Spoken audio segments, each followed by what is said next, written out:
नमस्कार, आप देख रहे हैं कैपिटल टीवी का खास शो महाराष्ट्र फाइल्स। आपके साथ मैं हूं परवीन शेख। हम लेकर हाजिर हुए महाराष्ट्र की 5 बड़ी खबरें जिनका आपसे है सरोकार। आपको बताएंगे बदलापुर कांड के खिलाफ अघाड़ी के विरोध प्रदर्शन की, टिकट बंटवारे पर बीजेपी के सख्त तेवरों के, उद्धव ठाकरे की फिर हुई भयंकर बेइज्जती की और क्यों मचा है संजय राउत के बयान पर बवाल। इसके अलावा जानेंगे कौन किसे दे रहा है चुनौती, कौन किसकी बढ़ा रहा है टेंशन।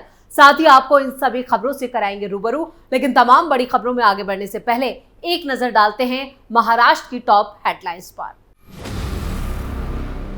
बदलापुर कांड के खिलाफ एमवीए का मौन प्रदर्शन, काली पट्टी बांधकर धरने पर बैठे शरद पवार। उद्धव बोले राज्य में सुरक्षित नहीं है बेटियां।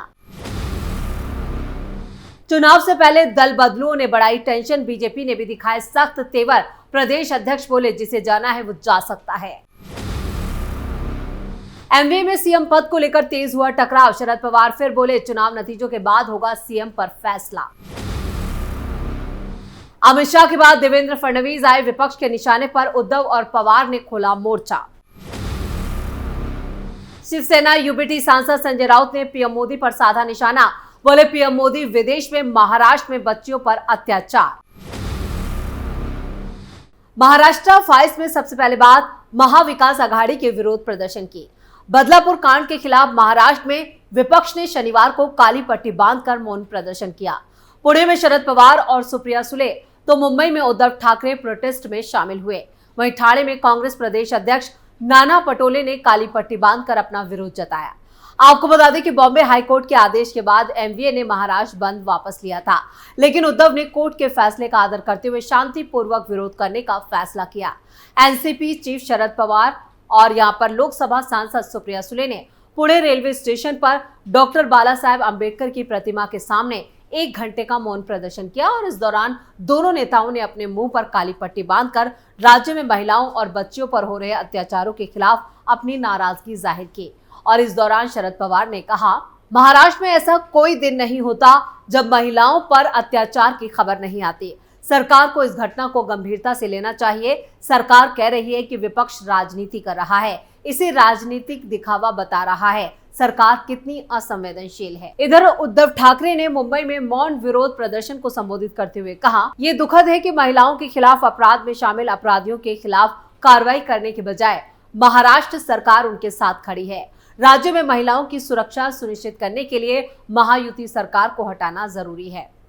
इसी के साथ उद्धव ठाकरे ने बहन सुरक्षित और घर सुरक्षित नारे के साथ हस्ताक्षर अभियान चलाने को कहा, जिससे बाद में बॉम्बे हाईकोर्ट में पेश किया जाएगा। ठाकरे ने यह भी कहा कि कोर्ट ने हमारे बंद को रोक दिया, लेकिन हमारी आवाज को दबा नहीं सकता। वहीं कांग्रेस ने भी ठाणे में अपना विरोध प्रदर्शन किया।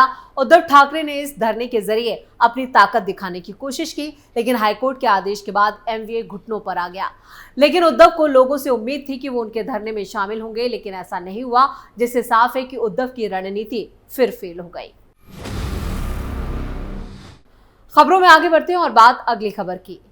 महाराष्ट्र में होने वाले विधानसभा चुनाव के लिए बीजेपी के प्रदेश संगठन के साथ शीर्ष नेतृत्व भी तैयारी में जुटा है।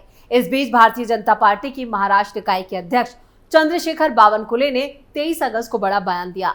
उन्होंने कहा कि अगर कोई नेता आने वाले विधानसभा चुनावों में महायुति के सहयोगियों की सीट पर लड़ने पर अड़ा रहता है तो वो उसे पार्टी छोड़ने से नहीं रोक सकते। उन्होंने चुनाव के लिए टिकट चाहने वाले पार्टी सदस्यों से धैर्य रखने की अपील की। नागपुर में मीडिया ने चंद्रशेखर बावनकुले से पूछा कि ऐसी अटकलें हैं कि बीजेपी नेता समरजीत घाटके अकोला से और हर्षवर्धन पाटिल पुणे से अपनी पसंदीदा सीट से चुनाव टिकट नहीं मिलने पर विपक्षी गठबंधन यानी एनसीपी शरद पवार गुट में शामिल हो सकते हैं। इसके जवाब में बावनकुले ने कहा कि अगर वो बीजेपी छोड़ने का फैसला करते हैं तो उन्हें कोई नहीं रोक सकता है। चर्चा है कि घाटके कोल्हापुर जिले की कागल विधानसभा सीट से टिकट चाहते हैं, जबकि पाटिल पुणे जिले की अपनी पूर्व सीट इंदापुर से चुनाव लड़ना चाहते हैं। ये दोनों विधानसभा सीटें डिप्टी सीएम अजित पवार की अगुवाई वाली बीजेपी की सहयोगी एनसीपी के पास है।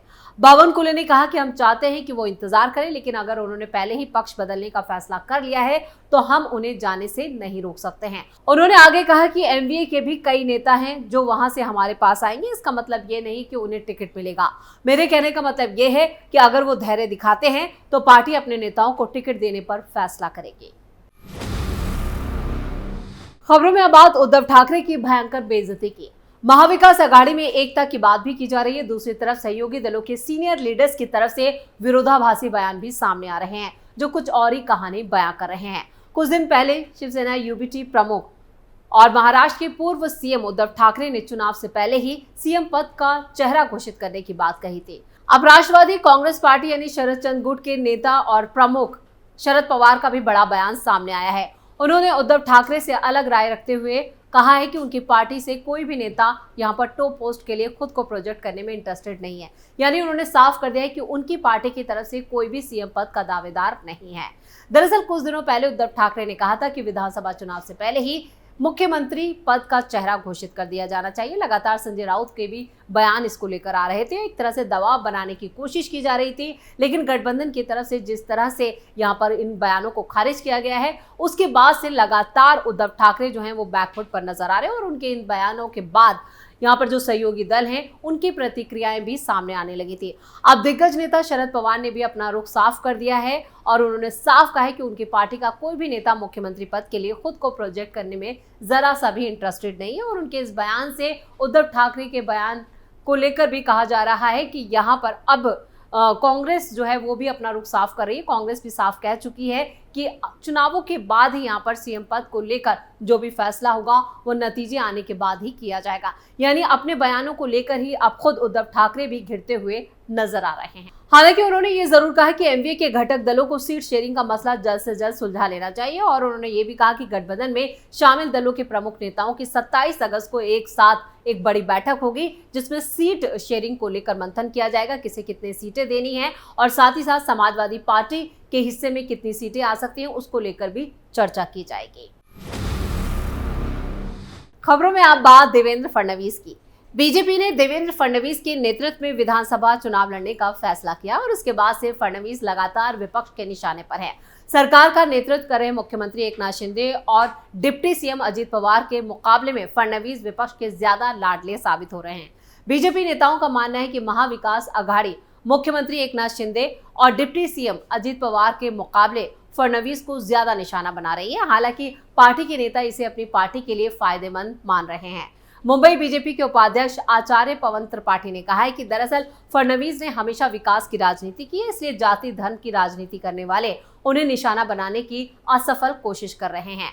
मुंबई बीजेपी के प्रवक्ता अजय सिंह ने कहा है कि विपक्ष उप मुख्यमंत्री फडणवीस से डरता है। उन्होंने कहा कि विपक्ष ने विकास पुरुष के रूप में डिप्टी सीएम देवेंद्र फडणवीस की छवि को धूमिल करने की कोशिश शुरू कर दी है। हालांकि वो इसमें सफल नहीं हो सकेंगे। पिछले दिनों आरएसएस और बीजेपी के केंद्रीय नेताओं ने फडणवीस के नेतृत्व में ही विधानसभा चुनाव लड़ने को लेकर हरी झंडी दी थी और उसके बाद से ही प्रदेश बीजेपी कोर कमेटी की बैठक में विधानसभा चुनाव से जुड़े सभी महत्वपूर्ण फैसले लेने की जिम्मेदारी फडणवीस के कंधों पर है और ये फैसला कर दिया गया है। उसके बाद से उन पर विपक्ष लगातार हमले कर रहा है। पार्टी नेताओं का मानना है कि उद्धव ठाकरे के हालिया जुबानी हमलों से समझा जा सकता है कि देवेंद्र फडणवीस का प्रभाव महाराष्ट्र में बढ़ रहा है और इससे विपक्ष डरा हुआ है।